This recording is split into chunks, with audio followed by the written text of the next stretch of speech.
Good morning. My name is Mark Sullivan and I'm doing the reflection this morning.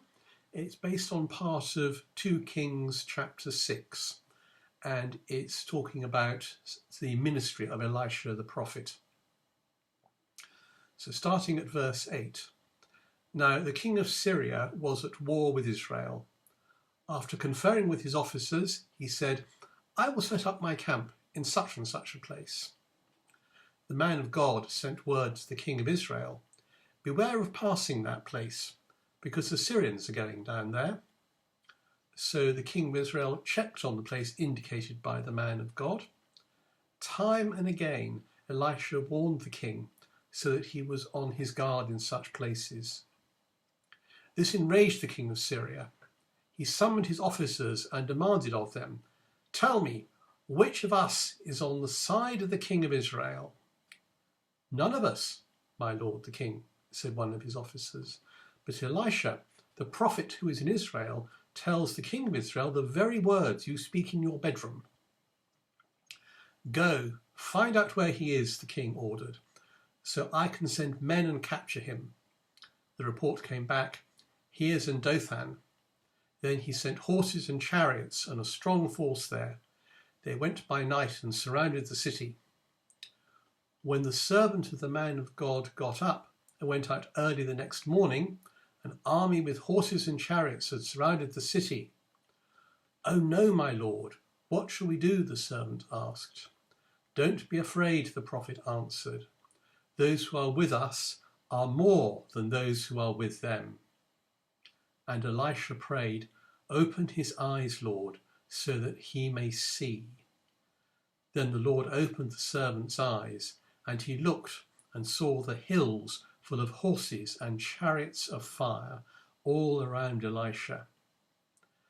As the enemy came down towards him, Elisha prayed to the Lord, "Strike this army with blindness." So he struck them with blindness, as Elisha had asked. Elisha told them, "This is not the road, and this is not the city. Follow me, and I will lead you to the man you are looking for." And he led them to Samaria. So that's the main part of the story. It's a fairly long reading, I know.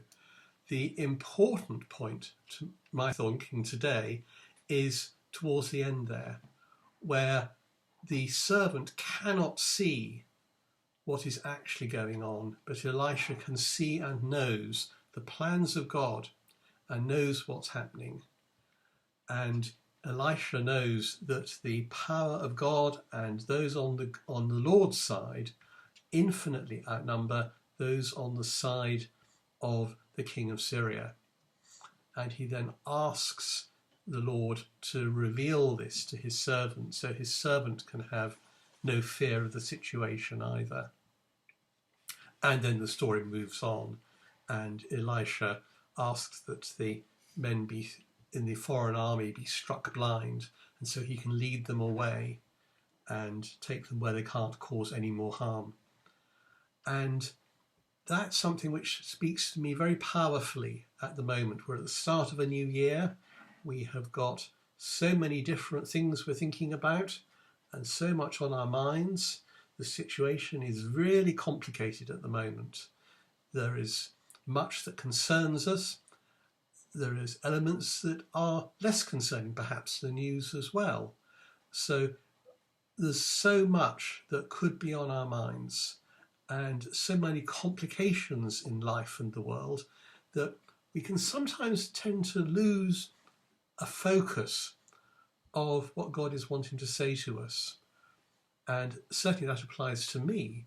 I can lose focus on the question of what is God saying, what is God doing, rather than the question of asking, what is the Lord doing? Can I have the right vision to see what God is doing? And that then changes the view of what's going on in the world and changes the view of what's happening. So that is the thought I would like to leave you with today, is can we will we ask God to show us what he wishes to say to us, to show us what he is doing at the moment, and help us to look forward with our knowledge of what he's doing in this complex and confusing world that actually he is in charge of.